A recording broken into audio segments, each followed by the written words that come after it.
cannot believe I'm going live from the bathtub with my hair in a fucking bun looking a fucking hot mess. I have a message though. I showed up and I've been showing up the past few days. I didn't even realize this until Hotmomz I pointed it out. Oh my God. And this is for the podcast. This is so good. This is so good. This is so good.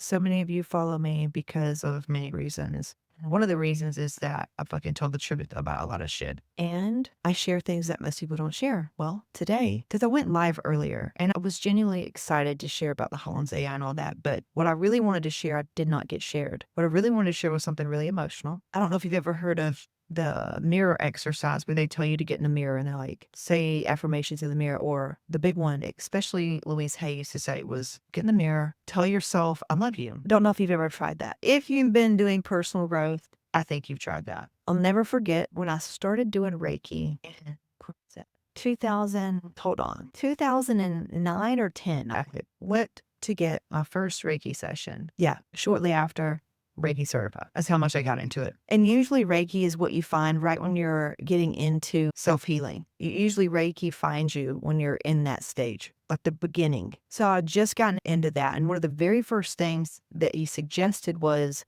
you need to do mirror work, especially looking in the mirror and saying, I love you. And I was like, first of all, that's fucking weird. But at this point, I was so thirsty for results. I would do anything. I don't know if you've ever been there. I remember wanting a body so bad, I would literally eat cow shit. And I did. I ate raw vegetables. I would eat zucchinis just raw. And they would make fun of me. And I was like, you told me I had to eat 2 cups of veggies today, and it just wasn't going to happen. I had no idea about baby food. Of course, I just would literally start eating raw zucchini. I'm one of those that if whatever it takes to tell it to me, I'll do it. To a fault. We have gotten wiser and wiser. But yeah, I remember thinking, that's fucking weird and all that. Of course, I did the exercise. But I remember, and this is what I want to share with you to mirror back to you, to show you what's beneath the surface. If you're really trying to break through to go to the next level and you're really working on becoming the person that you want to be, to have whatever you think that it requires. So initially, if your first response to, hey, do the mirror exercise and say, I love you, is that's fucking stupid. That's fucking stupid. The resistance in doing that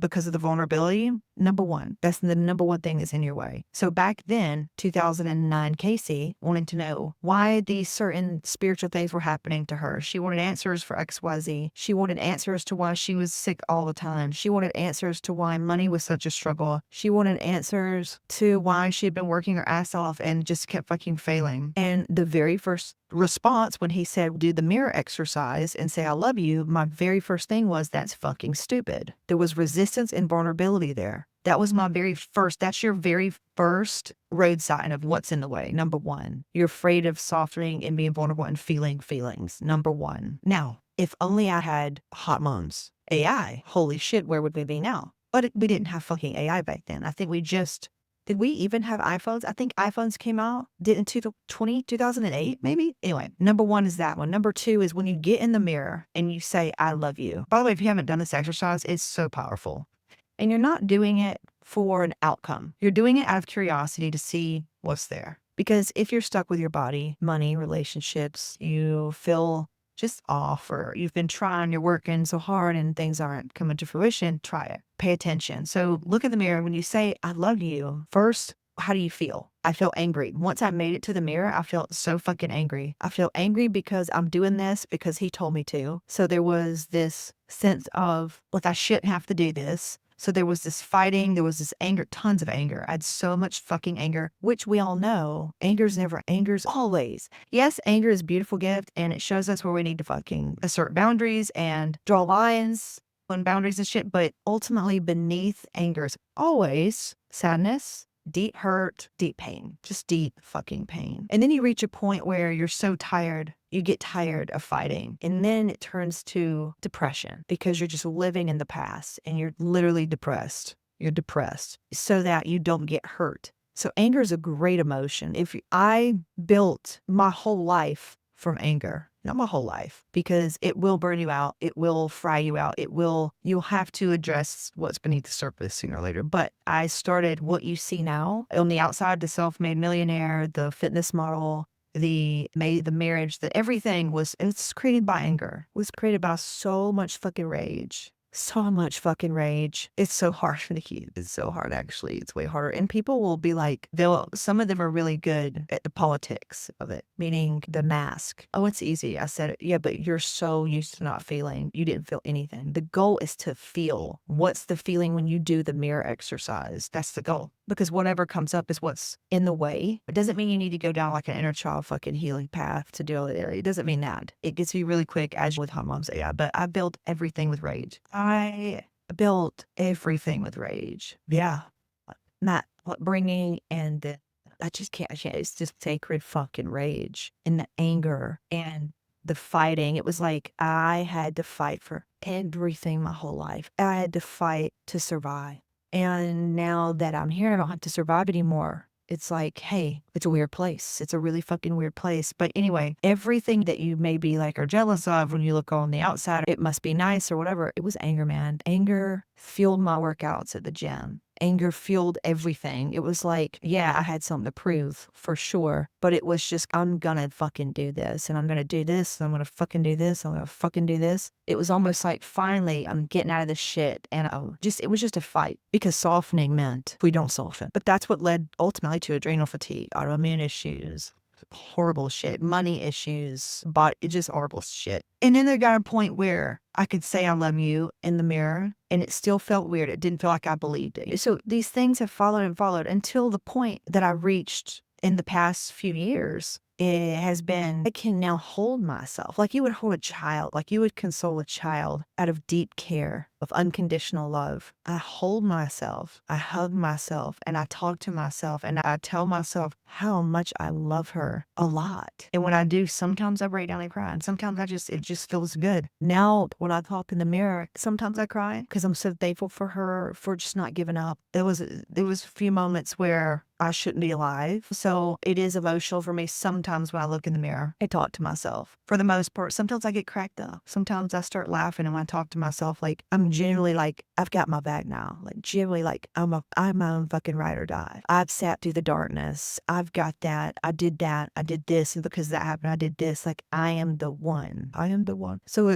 I've created this relationship now that's literally that. But if I could go back and I look at where I started of just even having resistance to doing the fucking exercise, man, she needed fucking love. And she needed fucking love that was just unconditional from herself, not externally. But that's where I looked for so many years. So many fucking years. I would do programs out of external validation, thinking I was broken, thinking all this, and I never got anywhere. And that's why you won't hear me talk anymore about trauma. And I'll talk about it, but not in the same way. I don't market it the same way because we're not fucking broken. It's so easy to buy into that victim mindset of here's what trauma does to your body. And listen, every one of you right now, the reason why you're fucking stuck, the weight, the money, the everything, it's trauma. Body's hurting, it's trauma. Suppressed emotions, like it needs to come out somatically. And can you do somatic exercises? Yeah, but that is this much of it. It's this much of it. Without emotional intelligence, without nervous system regulation, without proper understanding of the wholeness,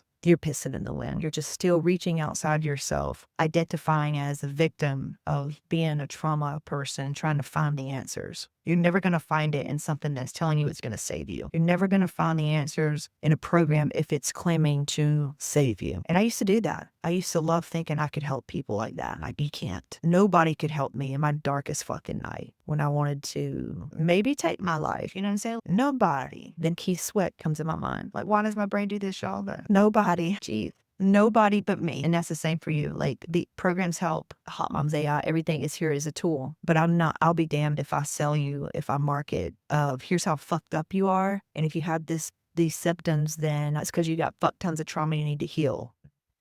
If you enroll into a program because you think you're so fucked up, what do you think that's going to get you? You really think that you're enrolling out of power? No. So I changed my marketing to, again, sure, we talk about trauma, but we don't talk about it like a fucking badge of honor, like it's the main thing, because then you're just going to dive straight into healing all your fucking trauma and thinking you got to heal it. No. What needs to happen is this, and I'll tell you this, whether you pay me 25 grand, 5 grand, 10 grand, or fucking $100, or watching, listening for free. The fastest way to heal your shit, number one, is to learn how to feel it. But number two is to learn how to get so motherfucking uncomfortable taking goddamn action. What that looks like is this.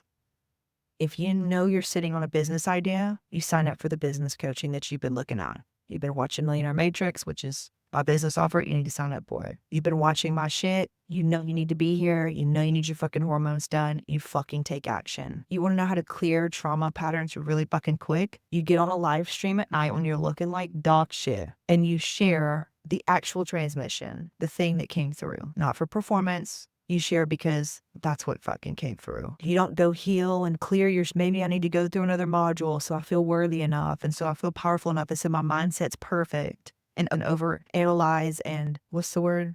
Not overanalyze. What is it called? Intellectualize. Spiritual bypass, but a lot of people, including myself, would overprocess and overanalyze and all these things and process and wonder why we're never gaining ground. And it's because of that. The overprocessing and thinking you need to heal more shit is why you're stuck. Don't. If you're here to lose fucking weight, you get your fucking food test done, you get the hormones done, you follow a fucking meal plan, whether it's AI generated from Hotmomz AI because it's based on your data. You follow your fucking macros and whatever comes up in between that, whether your mom dies, you go on vacation or something causes you to fall off. Maybe it's an emotional downward spiral. That's what you focus on. You don't say, let me go through all these fucking modules and because I'm fucked up and I'm this way and I need to clear my trauma before I take action. No, you take action. That's what breaks the loop. That's what breaks the loop. That's it. So whatever your soul, your higher self's like pulling you forward, it's pulling it. You're being called for bigger things and better things. Do it. You're going to become the person. Y'all, I became a millionaire because I paid coaches and programs before I ever had money in the bank. And I'm not saying throw all your chips in and hope for the best. I fucking showed up. I bet on myself. Look, I told you, in those moments of suicidal thoughts, in those moments of dark fucking nights, I helped myself. I helped myself. You could say, God, if you believe in co-creation, it was me and me. That's why I love that Snoop Dogg thing. I want to thank me. You have got to take massive fucking action. And what you're doing right now, what you think you're doing, if you're still not where you want to be, it's because you're not doing it. You're in your sameness. You're in your same little fucking comfort zone, doing the same fucking things. You're not changing every week. You're in a comfort zone and you need to break free of that comfort zone. That's the only way you're going to transcend, ascend, and break generational cycles. That's the only way you're going to clear massive amounts of fucking trauma right there, is when you take action before it fucking makes sense. Oh, I need to go see if it has. Let me read some more. You're over processing something that's your old path. Take fucking action. Oh, I need everything to be perfect before I go live. Look at me. Hello. So that's the fastest way you clear your shit. Whatever you're trying to get to, the block that comes up is the way. That's it. That's fucking it. And most women fall off is because they're like, they start to lose weight, they start to do this, and it gets too fucking hard. And they quit. And they go another direction. Shiny object syndrome. It's going to keep barking, man. It's the hell. So I don't want to say armor up. I want to say get your tool. Hotmomz AI is the way in 2025 and beyond. Everybody just trauma-informed shit. Everybody's going to catch on, and within a couple years, it'll be no big deal. So you can catch on now and be way ahead of the pack, or keep staying in your shit. Either way, I don't work with people who stay in their shit. I work with women who move. I work with women who reach out to me in the DMs and say, hey, I'm ready to take care of myself. It's not, hey, I'm fucked up and something to save me. It's, I'm feeling called and I'm ready. That's who works it. Links in the bio. I've got 3 spots left for high touch, close proximity work. Links in the bio. If you've got any questions about which one do I need to do and you don't trust yourself yet because maybe you're choosing between something very similar, shoot me a DM. Bye.